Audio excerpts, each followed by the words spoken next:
प्रिय विद्यार्थियों, आज की इस ऑनलाइन कक्षा में आपका स्वागत है।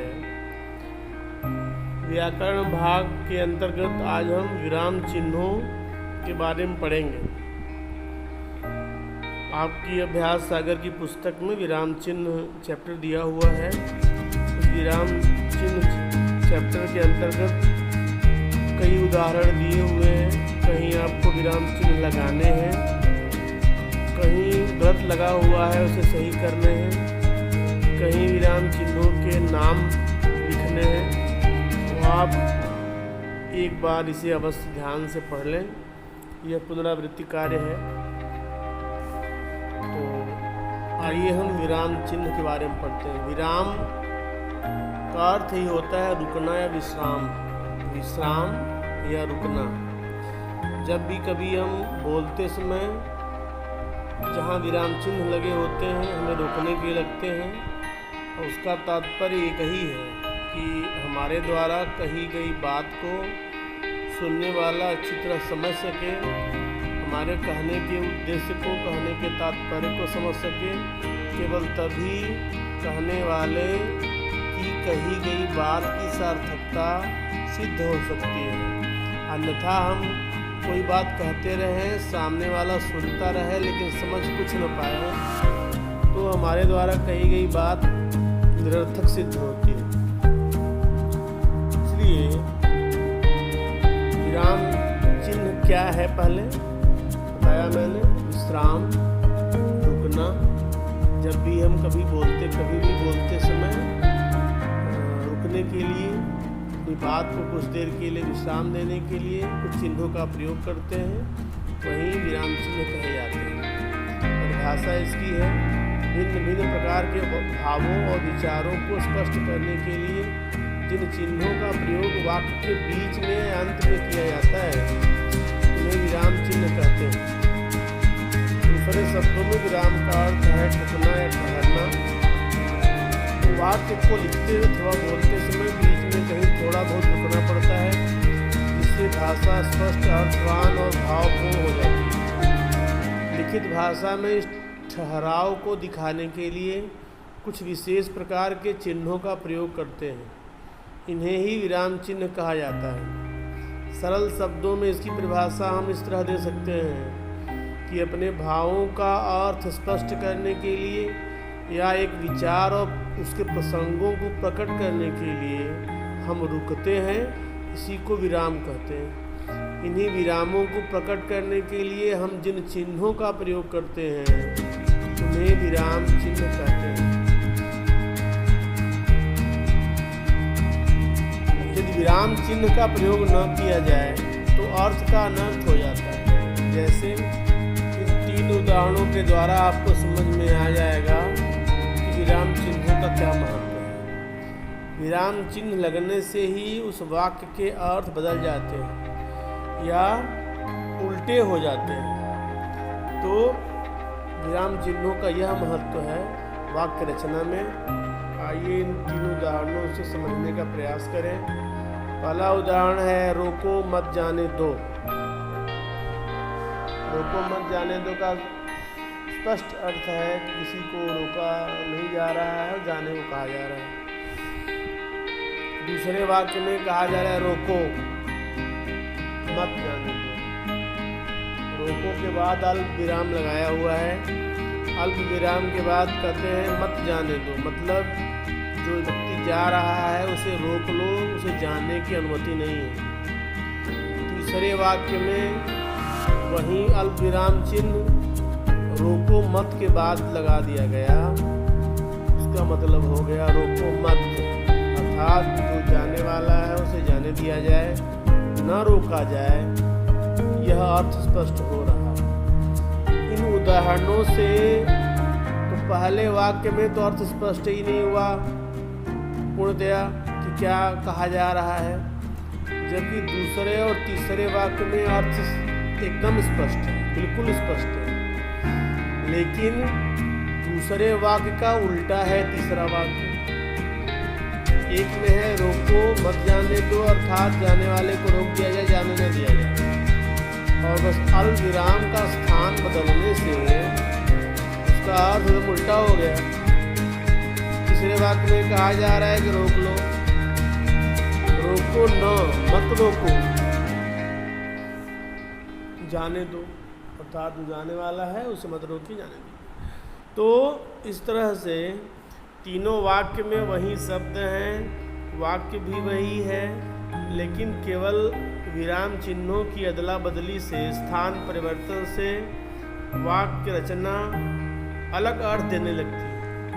ठीक है। तो दूसरे वाक्य में रोको के बाद विराम लगाने से रोकने के लिए कहा गया, जबकि तीसरे वाक्य में रोको मत के बाद विराम लगाने से किसी को न रोक कर जाने के लिए कहा गया। इस प्रकार विराम चिन्ह लगाने से दूसरे और तीसरे वाक्य को पढ़ने में तथा अर्थ स्पष्ट करने में जितनी सुविधा होती है उतनी पहले वाक्य में नहीं होती, जहाँ विराम चिन्ह लगाया ही नहीं गया है बीच में। अतः विराम चिन्हों के विषय में पूरा ज्ञान होना अति आवश्यक है। अब बात आती है कि आखिर विराम चिन्हों की आवश्यकता क्या है। तो प्यारे बच्चों, आप इस बात को समझने का प्रयास करें कि विराम चिन्ह यदि न लगाए जाएं तो शायद वक्ता अपनी बात को सामने वाले तक पूर्णतया स्पष्ट करते हुए नहीं पहुंचा पाएगा। ठीक है। विराम का शाब्दिक अर्थ ठहराव, विश्राम। जीवन की दौड़ में मनुष्य को कहीं न कहीं रुकना या ठहरना भी पड़ता है। विराम की आवश्यकता हर व्यक्ति को होती है, विश्राम की आवश्यकता हर व्यक्ति को होती है। आप देखते होंगे कि जो मशीनें हमारे चारों तरफ दिखाई पड़ती हैं, उन मशीनों से भी हम जब काम लेते हैं तो कभी कभी वे मशीनें भी गर्म हो जाती हैं, उन्हें हमें ठंडा करना पड़ता है, कुछ देर के लिए स्विच ऑफ करना पड़ता है, जिससे वे सही तरह कार्य कर सकें। ऐसा भी हो सकता है कि जब अधिक गर्म होंगी तो वो डैमेज हो सकती हैं, बिगड़ सकती हैं। वही हाल हमारे शरीर का भी है। ईश्वर ने भले ही हमारा शरीर प्राकृतिक बनाया, लेकिन हमें भी आराम की आवश्यकता है। यदि व्यक्ति विश्राम न करे, आराम न करे, तो लगातार कार्य करते करते वो थक जाएगा, और यदि उसी शक्ति की रिकवरी नहीं हुई तो वह हो सकता है बीमार पड़ जाए और अपने जीवन को भी छोड़ बैठे, त्याग बैठे। इसलिए कहा कि आराम विराम का ही दूसरा नाम है। तो जैसे हम कभी भी बहुत अधिक काम करते करते थक जाते हैं तो हमारा मन आराम करना चाहता है, तो हम कह सकते हैं कि पहले विराम होता है फिर आराम। स्पष्ट है कि साधारण जीवन में भी विराम की आवश्यकता है। लेखन मनुष्य के जीवन की एक विशेष मानसिक अवस्था है। लिखते समय लेखक यूं ही नहीं दौड़ता, बल्कि कहीं थोड़ी देर के लिए रुकता है, ठहरता है और पूरा विराम लेता है। ऐसा इसलिए होता है कि हमारी मानसिक दशा की जो गति होती है वह सदैव एक जैसी नहीं होती। यही कारण है कि लेखन कार्य करने में भी विराम चिन्हों का प्रयोग करना पड़ता है। यदि इन चिन्हों का उपयोग न किया जाए तो भाव तथा विचार की स्पष्टता में बाधा पड़ेगी और वाक्य एक दूसरे से उलझ जाएंगे, और तब पाठक को व्यर्थ ही माथापच्ची करनी पड़ेगी। पाठक के भावबोध को, पाठक मतलब पढ़ने वाला, पाठक के भावबोध को सरल और सुबोध बनाने के लिए विराम चिन्हों का प्रयोग होता है। सारांश यह है कि वाक्य के सुंदर गठन और भावाभिव्यक्ति की स्पष्टता के लिए इन विराम चिन्हों की आवश्यकता और उपयोगिता मानी गई है। मतलब कहने का यह है कि यदि पढ़ने वाला है और पढ़ने वाले को लिखी गई बात पढ़नी है, समझनी है, तो विराम चिन्ह उस पाठक को उस लिखी हुई बात को समझने में मदद करते हैं, सहायता करते हैं। अर्थात विराम चिन्हों की सहायता यदि न ले पाठक तो वक्ता के द्वारा कही गई बात या बोली गई बात को उसे समझने में कठिनाई होगी और कहीं न कहीं वह स्पष्ट हो जाएगी। अब विराम चिन्हों के प्रकार दिए हुए हैं। इतनी तरह के आम तौर पर विराम चिन्ह दिखाई पड़ते हैं। वैसे तो इनकी संख्या और अधिक है, लेकिन जो मुख्यतया जो प्रचलन में विराम चिन्ह दिखाई पड़ते हैं वहीं आपको बताए जा रहे हैं। पहला है अल्पविराम। अल्पविराम के आगे वहाँ चिन्ह दिया हुआ है, आप ध्यान से देख लें। उसके बाद अर्धविराम। अल्पविराम को अंग्रेजी में कामा भी कहते हैं। अर्धविराम को सेमी कोलन कहते हैं। एक बिंदी होती है, उसके नीचे अल्पविराम लगता है। उसके बाद पूर्ण विराम होता है। पूर्ण विराम में एक कड़ी पाई दी जाती है। कोलन होता है उपविराम। कोलन में 2 बिंदी दी जाती है, ऊपर नीचे। उसके बाद विस्मयादिबोधक चिन्ह होता है। विस्मयादिबोधक चिन्ह में खड़ी पाई नीचे बिंदी हो जाएगी। साइन ऑफ इंटरजेक्शन है। प्रश्नवाचक चिन्ह बनाया हुआ है, आप देख लें। क्वेश्चन मार्क, कोष्ठक जिसे ब्रैकेट कहते हैं, ब्रैकेट भी देखिए, ठीक ना। उसके बाद योजक चिन्ह है, इसे हाइफन कहते हैं, ये भी देख लें। छोटी बड़ी पाई होती है। दोहरा उद्धरण चिन्ह और एकल उद्धरण चिन्ह। 2 उद्धरण चिन्ह होते हैं, इसे अवतरण चिन्ह भी कहते हैं। Inverted comma, single inverted comma और डबल इन्वर्टेड कामा आपके सामने दिया हुआ है, इसे भी आप देखिए। लाघव चिन्ह। लाघव चिन्ह को एब्रिविएशन साइन कहते हैं। एक बिंदी लगा देते हैं गोली टाइप, ठीक है। तो आप इंग्लिश में पढ़ते होंगे, उनका एब्रिविएशन साइन बनाते होंगे। एक होता है विवरण चिन्ह, इसे आदेश चिन्ह भी कहते हैं। 2 बिंदी के बाद एक योजक चिन्ह लगा दिया जाता है। अंडरलाइन जानते ही हैं, रेखांकन चिन्ह सब जानते हैं। एक लोप चिन्ह भी होता है, जैसे मान लीजिए बीच बीच में पदों का लोप हो गया है। जैसे मान लीजिए कविता लिखते हैं तो फर्स्ट लाइन लिखने के बाद आप चाहें तो फर्स्ट लाइन को आधा लिख के बिंदी बिंदी लगा के अंतिम शब्द लिख दें, तो पढ़ने वाला ये समझ जाएगा कि यहाँ कुछ न कुछ लोप किया गया है। लोप चिन्ह इसे कहते हैं। उसके बाद अगर मान लीजिए रिपीटेशन हो रहा है, पुनरुक्ति सूचक चिन्ह, तो रिपीट पॉइंटर सिंबल जिसे कहते हैं, आप देख लीजिए 2 बार विराम लगा दीजिए, तो इसका मतलब रिपीटेशन हो गया। इसके बाद ओब्लिवियन साइन होता है, विस्मरण चिन्ह, त्रुटि पूरक चिन्ह, इसे हंस पद भी कहते हैं। हंस पद चिन्ह भी कहते हैं।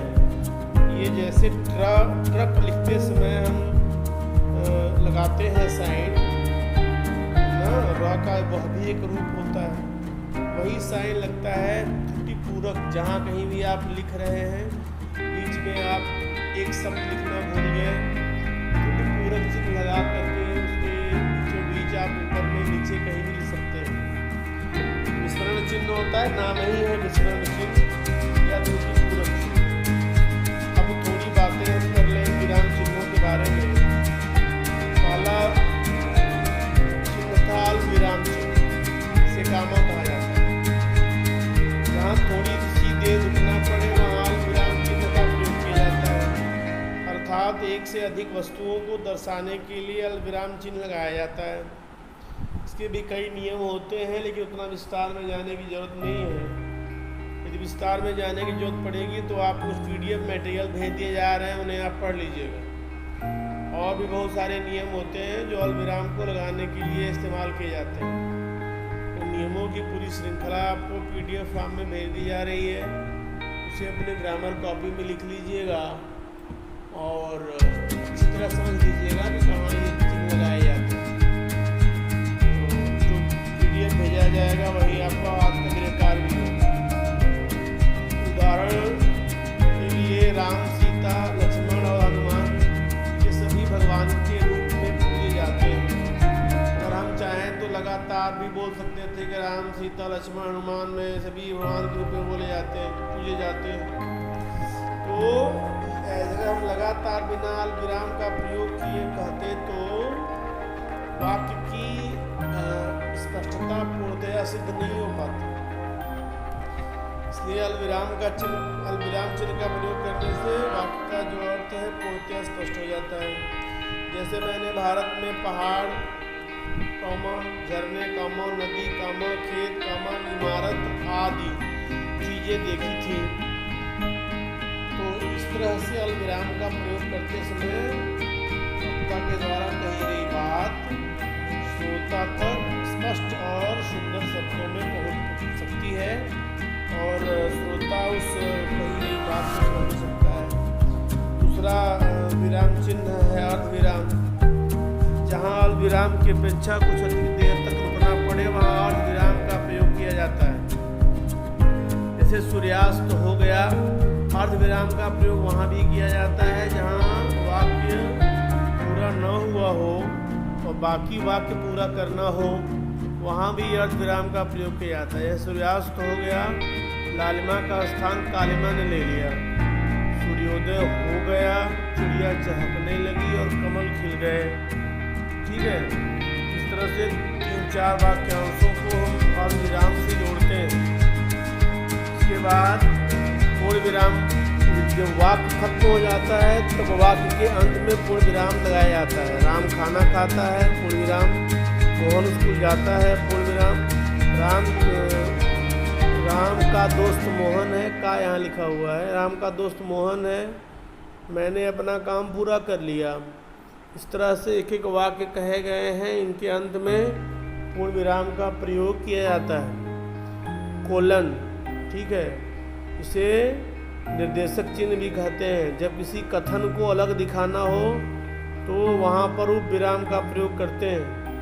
जैसे कोई हेडिंग दे रहे हो, निबंध आपको लिखने को आता है, प्रदूषण लिख करके 2 बिंदी लगा दी जाएगी, एक अभिशाप।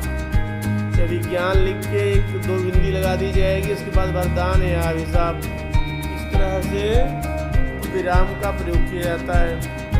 इसके बाद आता है विस्मयादि बोधक चिन्ह, इंटरजेक्शन जिसे कहते हैं। विस्मयादि बोधक चिन्ह का प्रयोग वाक्य में हर्ष, विवाद, विस्मय, घृणा, आश्चर्य, करुणा, भय इत्यादि का बोध कराने के लिए किया जाता है। अर्थात इसका प्रयोग अव्यय शब्द से पहले किया जाता है। ठीक है, हाय, आह, छी, अरे, शाबाश, हाय वह मर गया, आह कितना सुहावना मौसम है, आहा कितना सुहावना मौसम है, वाह कितना सुंदर दृश्य है। इस तरह से जो वाक्य लिखे जाते हैं उसमें विस्मयादि बोधक चिन्हों का प्रयोग किया जाता है। तो क्वेश्चन मार्क होता है, प्रश्नवाचक चिन्ह। प्रश्नवाचक चिन्ह का प्रयोग प्रश्नवाचक वाक्यों के अंत में किया जाता है। जब भी हम कभी प्रश्न करते हैं, प्रश्नसूचक शब्दों का जहाँ प्रयोग किया जाता है, ऐसे वाक्यों के अंत में प्रश्नवाचक चिन्ह का प्रयोग किया जाता है। जैसे वह क्या लिख रहा है, ताजमहल किसने बनवाया। प्रश्नवाचक वाक्यों के अंत में प्रश्नवाचक चिन्हों का प्रयोग किया जाता है। लेकिन आप यह ध्यान दें कि कहीं कहीं क्वेश्चन मार्क का प्रयोग विस्मयादि बोधक वाक्यों के लिए भी किया जाता है। तो वहाँ आश्चर्य का बोध होना चाहिए, तभी आप उसे सही मानेंगे। ठीक है, इसके बाद कोष्ठक चिन्ह है, ब्रैकेट। कोष्ठक चिन्ह आप देख रहे हैं 3 तरह से है, एक छोटा कोष्ठक है, एक मझला कोष्ठक है, एक बड़ा कोष्ठक है। तो ये 3 ब्रैकेट इस्तेमाल किए जाते हैं और इनका प्रयोग अर्थ को और अधिक स्पष्ट करने के लिए शब्द अथवा वाक्यांश को कोष्ठक के अंदर लिख कर किया जाता है। जब कभी भी हम संवाद लेखन कर रहे होते हैं तो इस तरह के ब्रैकेट्स का इस्तेमाल जरूर करते हैं। विश्वामित्र क्रोध में कांपते हुए ठहर जा। क्रोध में कांपते हुए उनका भाव है, हाव भाव, शारीरिक हाव भाव है। धर्मराज युधिष्ठिर सत्य और धर्म के संरक्षक थे। धर्मराज उपनाम है युधिष्ठिर का, इन्हें हम सत्य और धर्म के संरक्षक के रूप में जानते थे। इसके बाद योजक चिन्ह, हाइफन जिसे कहते हैं। योजक चिन्ह का प्रयोग समस्त पदों के मध्य में किया जाता है। सुख दुख लाभ हानि दिन रात यश तन मन धन। देश के दीवानों ने तन मन धन से देश की रक्षा के लिए प्रयत्न किया। इस तरह से जहाँ शब्द युग्म होते हैं, शब्द युग्मों में योजक चिन्ह का प्रयोग किया जाता है। इसके बाद अवतरण या उद्धरण चिन्ह। उद्धरण चिन्ह मैंने बताया आपको, एकल उद्धरण चिन्ह और दोहरा उद्धरण चिन्ह। किसी की कही हुई बात को उसी तरह प्रकट करने के लिए उद्धरण चिन्ह का प्रयोग किया जाता है, दोहरा उद्धरण चिन्ह का प्रयोग किया जाता है। और एकल उद्धरण चिन्ह का प्रयोग वहाँ किया जाता है किसी पुस्तक का नाम है, ठीक है, किसी पुस्तक का नाम है, किसी कवि का नाम है, लेखक का नाम है, किसी तो ऐसे वाक्य के बीच में इन्हें दर्शाने के लिए हम सिंगल इन्वर्टेड कॉमा का प्रयोग करते हैं। ठीक है, दोहरा उद्धरण चिन्ह के लिए जैसे तुलसीदास ने सत्य कहा है और निर्देशक चिन्ह विपराधीन सपने सुख नहीं। शंकर प्रसाद ने कहा है जीवन विश्व की संपत्ति है। राम ने कहा सत्य बोलना सबसे बड़ा धर्म है। और एकल उद्धरण चिन्ह का उदाहरण रामचरितमानस तुलसीदास जी ने लिखी है। तो रामचरितमानस को भी सिंगल इन्वर्टेड कॉमा में बंद करेंगे, तुलसीदास को भी करेंगे। इस तरह से एकल और दोहरा उद्धरण चिन्ह के प्रयोग के बाद लाघव चिन्ह आता है, डेविएशन साइन से कहते हैं। किसी बड़े तथा प्रसिद्ध शब्द को संक्षेप में लिखने के लिए उस शब्द का पहला अक्षर लिखकर उसके आगे शून्य लगा देते हैं। ये शून्य बहुत छोटा होना चाहिए, बड़ा लगाने पर दिक्कत है। यह शून्य ही लाघव चिन्ह कहलाता है। डॉक्टर के लिए ड लिख करके इसके बाद फिर बिंदी लगाते हैं, पंडित के लिए पंग लिख के शून्य, इंजीनियर के लिए इंजी लिख के शून्य लगाते हैं, उत्तर प्रदेश के लिए प्र लिख के शून्य लगाते हैं। यह लाघव चिन्ह कहा जाता है। इसके बाद विवरण चिन्ह है। विवरण चिन्ह का प्रयोग वाक्यांश के विषयों में कुछ सूचक निर्देश आदि देने के लिए किया जाता है। जैसे निम्न के निम्नलिखित फायदे हैं, विवरण चिन्ह लगा देते हैं। फायदे कौन कौन से हैं 1 2 3 4 लिखेंगे। संज्ञा के 3 मुख्य भेद होते हैं, तो जो उसके बाद पहला दूसरा तीसरा लिखेंगे। वह भी वचन के 2 भेद होते हैं, एक वचन द्विवचन, एक वचन बहुवचन। रेखांकन चिन्ह अंडरलाइन किसी भी वाक्य में महत्वपूर्ण शब्द पद वाक्य को रेखांकित करने के लिए रेखांकन चिन्ह का प्रयोग करते हैं। किसी भी वाक्य में किसी भी पैराग्राफ में कोई हमारा सेंटेंस बहुत महत्वपूर्ण है, पद महत्वपूर्ण है, शब्द बहुत महत्वपूर्ण है, उसे हम अंडरलाइन कर देते हैं। अंडरलाइन करने से पढ़ने वाले का ध्यान वहाँ अवश्य जाता है। तो पाठक के ध्यान आकर्षण के लिए रेखांकन चिन्ह का प्रयोग करते हैं। हरियाणा और उत्तर प्रदेश को यमुना नदी पृथक करती है, तो यमुना नदी को हम अंडरलाइन कर सकते हैं। गोदान उपन्यास प्रेमचंद द्वारा लिखित सर्वश्रेष्ठ कृति है, तो प्रेमचंद और गोदान उपन्यास को हम अंडरलाइन कर सकते हैं। कृष्ण ने बरगद के पेड़ के नीचे उपदेश दिया था, कृष्ण को हम अंडरलाइन कर सकते हैं। ठीक है, उपदेश को अंडरलाइन कर सकते हैं। पदलोप चिन्ह ओमिशन में जब वाक्य अनुच्छेद में कुछ अंश छोड़ दिया जाता है और उसको लिखा जाता है तो बाद में लोप चिन्ह का प्रयोग किया जाता है। जैसे राम ने मोहन को गाली दी, डैश डैश डैश, बिंदी बिंदी बिंदी के बाद पूर्ण विराम, मतलब आगे और भी कुछ है जो कि बताया नहीं जा सकता है। मैं सामान उठा दूंगा पर कुछ और कहना चाहता था लेकिन चुप हो गया। मैं घर वश चलूँगा, तो वहाँ पर मान लीजिए आपका पदलोप हो गया पर तुम्हारे साथ। पुनरुक्त सूचक चिन्ह का प्रयोग ऊपर लिखे किसी वाक्य के अंश को दोबारा लिखने से बचने के लिए किया जाता है। जैसे रमेश कक्षा 10 में पढ़ता है, फिर रमेश लिखना है तो वहाँ नीचे 2 अल्पविराम लगा देंगे, फिर से वही रमेश ही लिखा जाना है, इसलिए हमने लगा दिया। के पिता एक किसान है, तो जहाँ डबल अल्पविराम लगता है, जहाँ डबल कॉमा नीचे लगता है, उसका प्रयोग रमेश के लिए होता है। एक ही शब्द अगर एक ही लाइन में बार लिखना है तो वहाँ पर पुनरुक्त चिन्ह का प्रयोग कर दिया जाता है। ठीक है, इसके बाद विस्मरण चिन्ह या त्रुटि पूरक चिन्ह, जो कि बता दिया गया पहले ही आपको। विस्मरण चिन्ह का प्रयोग लिखते समय किसी शब्द को भूल जाने पर किया जाता है। जैसे राम जाएगा लिख दिया, बाद में भूल गए कहाँ जाएगा, वाराणसी जी लिखना भूल गए। श्याम घर में, श्याम जंगल में रहते थे तो जंगल लिखना भूल गया, तो वहाँ त्रुटि पूरक चिन्ह, हंस पद भी कहते हैं इसको, त्रुटि पूरक चिन्ह लगा दिए और बात हमारी समाप्त हो गई। इस तरह से विराम चिन्ह के बारे में कुछ बातें जानने के बाद मैं अपनी बात समाप्त करूँगा। विराम शब्द वी धन रम धन घंग से बना हुआ है। इसका मूल अर्थ है ठहराव, आराम आदि के लिए।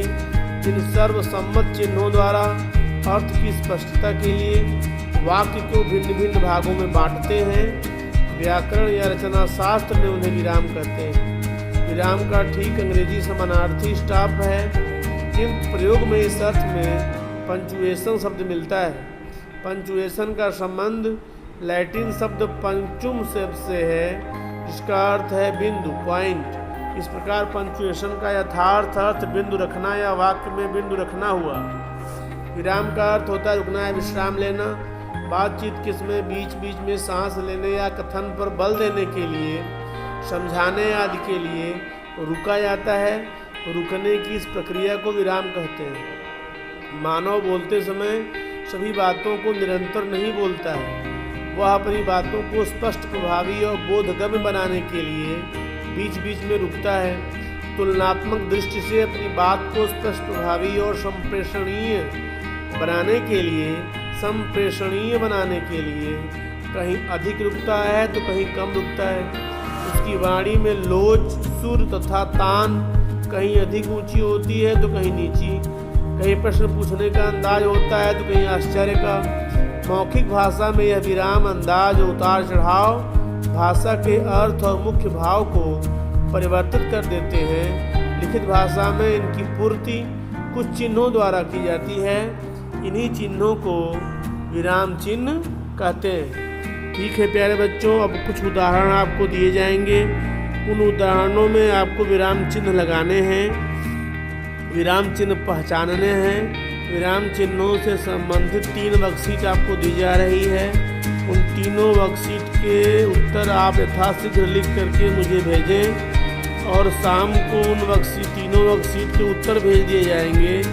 आप मिला करके चेक कर लीजिएगा और मुझे बताइएगा कि हाँ आपके कितने सही मिले। ठीक है, तो आज के लिए बस इतना ही। बाकी बातें किसी और व्याकरण भाग से संबंधित होंगी। तब तक के लिए हमें अनुमति दें। धन्यवाद।